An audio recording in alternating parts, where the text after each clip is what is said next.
Man, have you ever stopped to think that there was a time when the idea of going to the moon seemed like something out of a science fiction movie? Like, guys looked up at the sky and thought, I wonder if we'll ever be able to set foot there? And guess what? They did it. The story of the men who went to the moon is one of those that seems like a lie, but it was real. Part 1. The Space Race.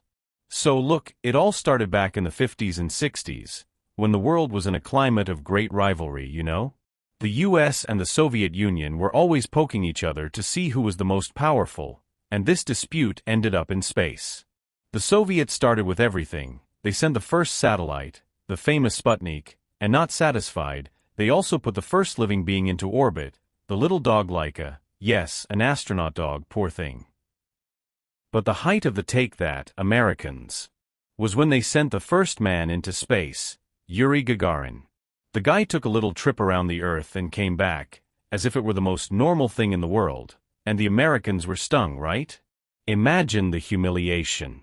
Then US President John F. Kennedy got up from his chair, slammed his fist on the table, and basically said, Guys, we're going to send a man to the moon before this decade is out. And he's going to come back alive. There you have it. Mission Impossible was declared. NASA left the slow and steady mode and entered the let's go mode, creating the so-called Apollo project. Money was flowing freely, scientists were sleeping a lot, and rockets were exploding with every attempt, because, figuring out how to send humans into space and bring them back without turning into barbecues wasn't that simple. It was a crazy time, full of trial and error drama and that adrenaline rush of knowing that any mistake could send everything into space. Literally. But one thing was certain, they wouldn't give up until they set foot on that moon. Part 2. The Apollo 11 mission. After years of racking their brains, exploding rockets and doing calculations that gave them a headache just looking at them, finally in 1969 the Americans reached their big moment, the mission that would actually take humans to the moon. And it wasn't just any mission, it was Apollo 11. The crew was like NASA's dream team. Neil Armstrong, the commander, calm and cool under pressure. Buzz Aldrin, the second guy to step on the moon, a bit of a talker and super smart. And Michael Collins, the guy who was going to be alone orbiting the moon, holding down the fort while the others played explorers.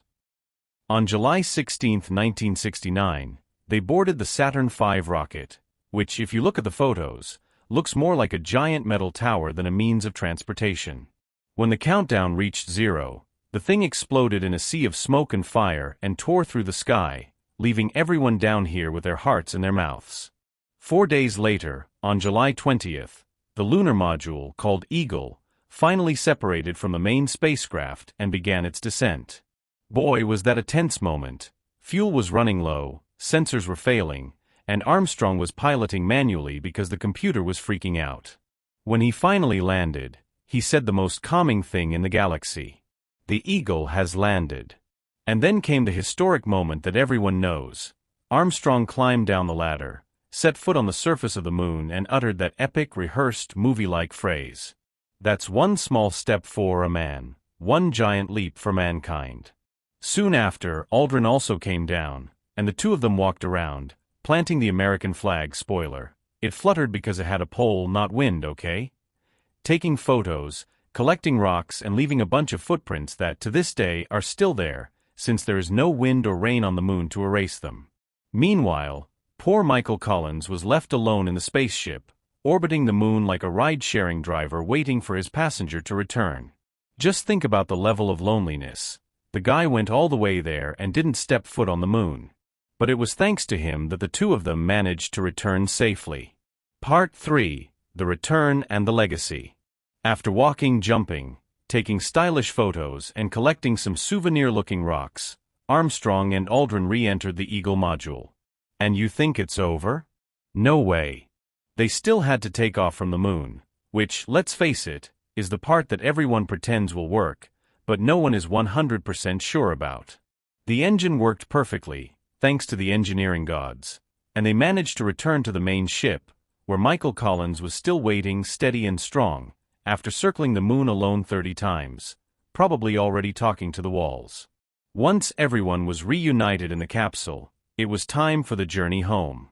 Re-entry into the atmosphere was another tense moment. Would the heat shield hold up, or would the capsule turn into a space barbecue? Luckily, everything went well.